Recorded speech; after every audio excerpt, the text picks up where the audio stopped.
एक दिन साद अपनी मेज पर बैठा था। उसके सामने एक नया ड्राइंग पैड रखा हुआ था, जिसके सफेद सफ़हात सूरज की रोशनी में चमक रहे थे।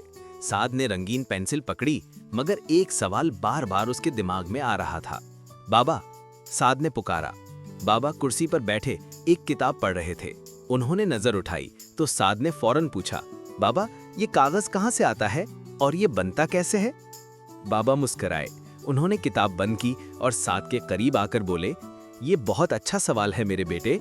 तुम्हें पता है, हर चीज के पीछे एक लंबी कहानी होती है। आओ, आज मैं तुम्हें कागज की पूरी कहानी सुनाता हूँ।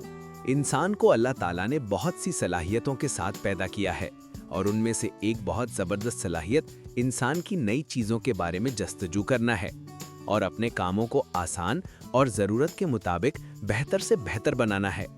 इंसानों ने पत्थरों और मिट्टी की तख्तियों पर लिखना शुरू किया और फिर जरूरत